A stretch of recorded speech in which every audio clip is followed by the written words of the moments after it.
Let's mic चुनावी यात्रा। नमस्कार, लेट्स माइक में आपका स्वागत है। चुनावी यात्रा के साथ मैं राखी जैन।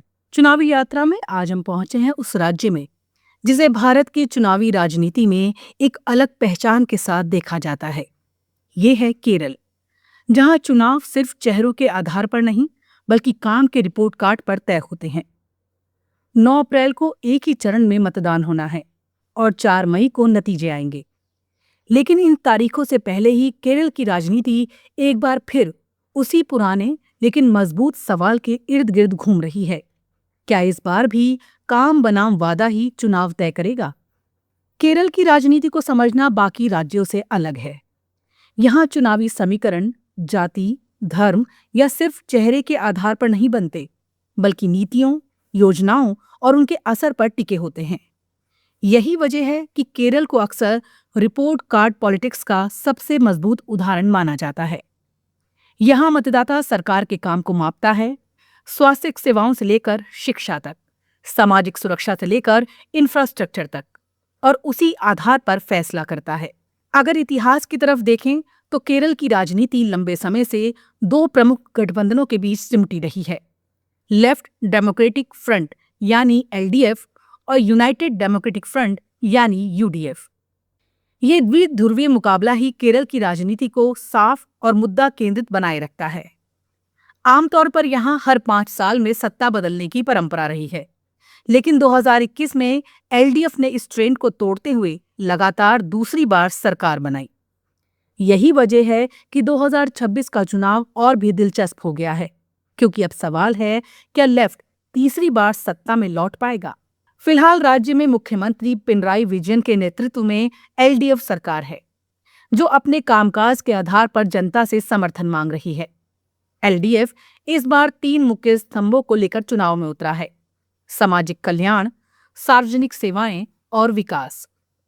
सरकार का दावा है कि उसने स्वास्थ्य, शिक्षा और सामाजिक सुरक्षा के क्षेत्र में उल्लेखनीय काम किया है।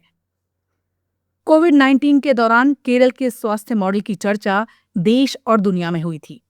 इसके अलावा सार्वजनिक अस्पतालों में सुविधाओं का विस्तार, हर गांव तक स्वास्थ्य सेवाओं की पहुंच और स्कूलों को स्मार्ट स्कूल बनाने जैसे कदम सरकार की उपलब्धियों के रूप में गिनाए जा रहे हैं।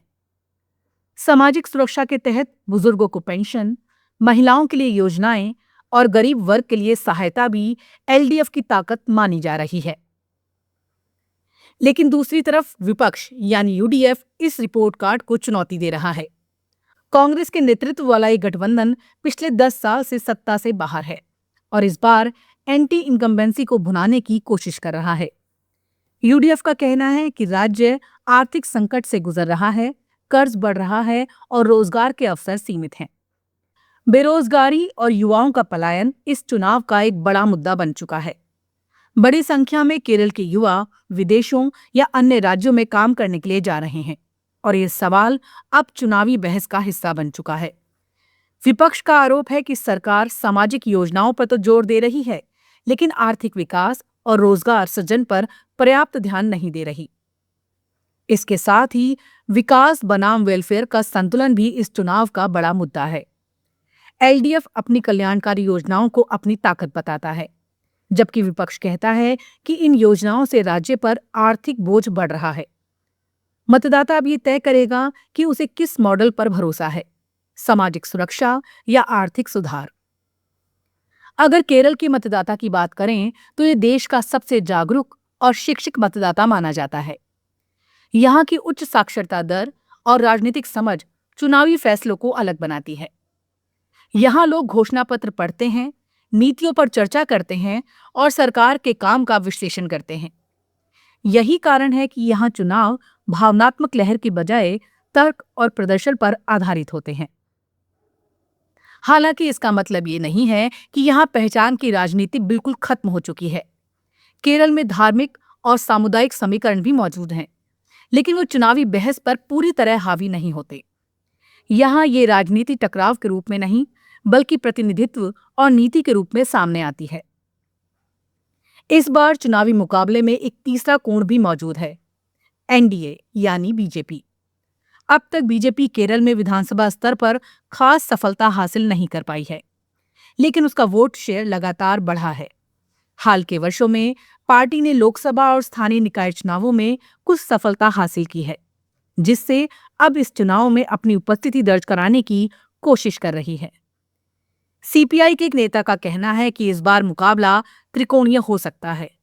इस बात का संकेत देता है कि बीजेपी का प्रभाव भले सीटों में ना दिखे, लेकिन वोट शेयर के स्तर पर वो समीकरण बदल सकती है। अब अगर चुनावी हलचल की बात करें तो राज्य में राजनीतिक गतिविधियां तेज हो चुकी हैं। एलडीएफ ने 110 सीटें जीतने का लक्ष्य रखा है और तीसरी बार सत्ता में वापसी की तैयारी कर रहा है। मुख्यमंत्री पिनराई विजयन खुद धर्मडम सीट से चुनाव लड़ रहे हैं। दूसरी ओर यूडीएफ भी पूरी ताकत के साथ मैदान में है। कांग्रेस नेता शशि थरूर जैसे नेता सरकार की आर्थिक नीतियों पर सवाल उठा रहे हैं और ये मुद्दा उठा रहे हैं कि राज्य की अर्थव्यवस्था बाहरी स्रोतों पर निर्भर होती जा रही है। लेकिन एलडीएफ के लिए चुनौती सिर्फ विपक्ष नहीं, बल्कि अंदरूनी असंतोष भी है। टिकट वितरण के बाद कुछ नेताओं के पार्टी छोड़ने और निर्दलीय चुनाव लड़ने की खबरें भी सामने आई हैं, जो चुनावी समीकरण को प्रभावित कर सकती हैं। अगर जमीनी माहौल को समझें तो केरल में मतदाता पूरी तरह मुद्दों के आधार पर सोच रहा है। कुछ लोग सरकार के काम से संतुष्ट हैं, खासकर स्वास्थ्य और शिक्षा के क्षेत्र में हुए सुधारों को लेकर। वहीं कुछ लोग आर्थिक मुद्दों, बेरोजगारी और कर्ज को लेकर चिंतित हैं। यानी यहां चुनाव एक संतुलन का खेल है। काम बनाम कमी, विकास बनाम दबाव और स्थिरता बनाम बदलाव। अगर पूरे चुनाव को एक लाइन में समझे तो ये मुकाबला है एलडीएफ के काम के रिपोर्ट कार्ड और यूडीएफ के बदलाव के वादे। साथ ही बीजेपी एक तीसरे विकल्प के रूप में अपनी जगह बनाने की कोशिश कर रही है। केरल का ये चुनाव सिर्फ सत्ता का नहीं, बल्कि एक मॉडल का चुनाव है। ये तय करेगा कि क्या काम के आधार पर राजनीति करने का ये मॉडल आगे भी कायम रहेगा या इसमें कोई बदलाव आएगा। क्या लेफ्ट तीसरी बार सत्ता में लौटेगा? क्या कांग्रेस इस बार वापसी करेगी? या बीजेपी इस चुनाव में कोई नया इतिहास लिखेगी? इन सभी सवालों का जवाब अब जनता के हाथ में है और हम इस पूरे चुनावी सफर को आपके साथ साझा करते रहेंगे, चुनावी यात्रा में हर दिन हर अपडेट के साथ। नमस्कार। आप सुन रहे थे let's mic more than radio. Follow कीजिए हमें हमारे सोशल मीडिया प्लेटफॉर्म्स पर।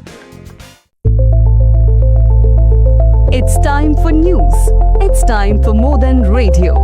Presenting the first radio news app, Let's Mic. Let's Mic, a news-based app on your phone where you get to watch and listen news, talk shows, interviews, radio show podcasts. On Let's Mic, you get all relevant information of TV, print, radio, podcast, and digital. Let's Mic talks about every segment of life.